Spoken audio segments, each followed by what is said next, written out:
Maglagay ng espongha sa ref mo at kinabuksan, di mo paniniwalaan ang resulta.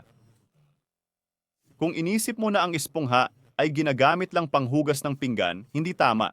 Pero bago ko ibunyag ang layunin ng paglagay ng espongha sa ref, hayaan mo akong ipakita ang iba't ibang gamit ng espongha na makakatulong sa iyo. Kung may damit ka na puno ng polka dots at sinusubukan mong alisin gamit ang tape, sinasayang mo ang oras mo. Halimbawa, kumuha lang ng bagong espongha at kuskusin ito sa damit gamit ang berdeng parte. Yun na nga, na-isolve ang problema. Isa pang magandang paggamit ng espongha ay ang panglinis ng mga matataas na parte ng bahay, lalo na kung ayaw mong umakyat sa hagdan o upuan. Gumawa lang ng butas sa parteng yun ng espongha. Dagdagan ng kaunting sabon at konting tubig. Kailangan mo lang i-fit ang walis sa butas na binuksan natin at yun na. Kaya mong linisin ang kisame ng banyo o kusina o anuman. Kung sa paghuhugas ng madilim na damit, napuna mong maraming buhok, ang espongha ang magiging solusyon mo.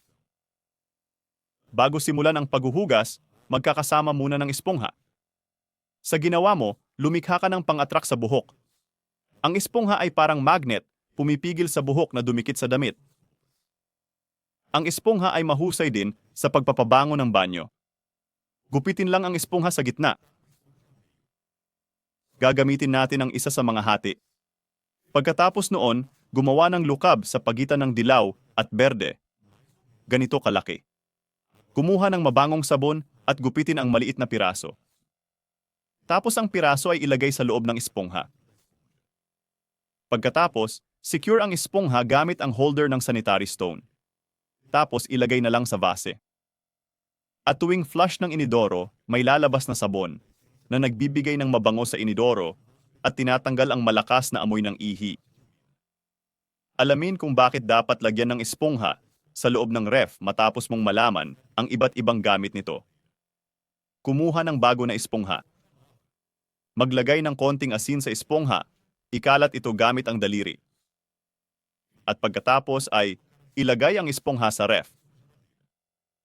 Sa simpleng prosesong ito, mababawasan ang sobrang kahalumigmigan sa ref na magpapalayo sa iyong pagkain, lalo na ang mga gulay. Ang tip na ito rin ay may kakayahang alisin ang hindi ka nais-nais na amoy sa ref. Ang lahat ng ito ay dahil sa espongha at asin na may malakas na kapangyarihan ng pagsipsip. Ngayon, ipaalam mo kung alin sa sponge trick ang iyong paborito at kung ano ang hindi mo alam. Hanggang sa muli, makikita kita sa susunod na video.